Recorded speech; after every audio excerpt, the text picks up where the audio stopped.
جس شخص کو نیکی کر کے خوشی ہو اور برائی کر کے پریشانی ہو تو سمجھ لو وہ مومن ہے۔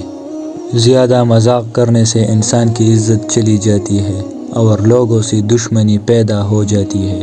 مشکلیں آئے گی اور چلے جائے گی، بس دیکھنا یہ ہوتا ہے کہ کون کس حد تک ساتھ دیتا ہے۔ جب بات تمہاری عزت نفس تک پہنچ جائے تو کتنا ہی گہرا تعلق ہو، ٹھوکر مار دینی چاہیے۔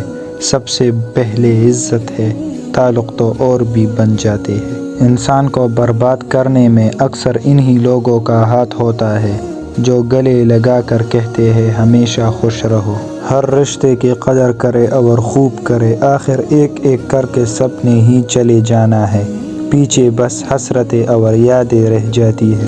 کسی کو برباد کرنے کی سوچ ہی تمہاری بربادی کے لیے کافی ہے۔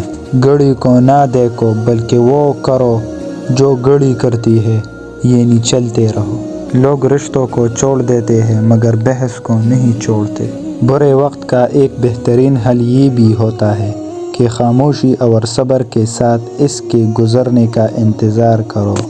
اپنی خواہشات کو کبھی اپنے قدموں سے آگے مت نکلنے دینا۔ جو مل جائے اس پر شکر ادا کرو اور جو چھن جائے اس پر افسوس نہ کرو۔ اگر یقین کامل ہو تو اللہ کا ہر فیصلہ دل کو سکون دیتا ہے۔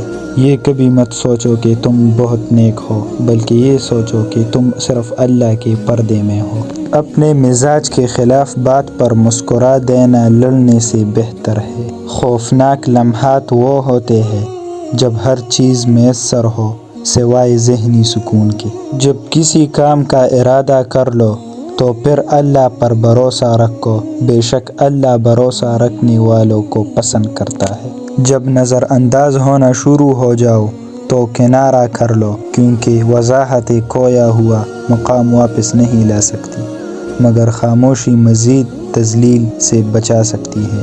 دنیا ان لوگوں کی وجہ سے تباہ نہیں ہوتی جو برا کرتے ہیں، بلکہ ان لوگوں کی وجہ سے ہوتی ہے جو سب کچھ دیکھتے ہوئے بھی خاموش رہتے ہیں۔ کچھ عرصہ رابطے میں پہل کرنا چھوڑ دو، تمہیں معلوم ہو جائے گا کہ تم کتنے مردوں پودوں کو پانی دے رہے ہو۔ نہ جانے کون سی شہرت پر انسان کو ناز ہے، انسان تو اپنے آخری غسل کا بھی محتاج ہے۔ وقت اچھا ہو یا برا ہو بدلتا ضرور ہے، اس لیے اچھے وقت میں کچھ ایسا برا مت کرو کہ برے وقت میں اچھے لوگ تمہارے ساتھ چھوڑ دیں۔ ضروری نہیں کہ کچھ غلط کرنے سے ہی دکھ ملے، حد سے زیادہ اچھا ہونے کی بھی قیمت چکانی پڑتی ہے۔ جب کوئی شخص تم سے کہے کہ مجھے تمہاری کوئی فکر نہیں اور پھر بھی تمہاری فکر کرے، تمہارا خیال رکھے، تو سمجھ لینا کہ وہ تمہیں بہت زیادہ یاد کرتا ہے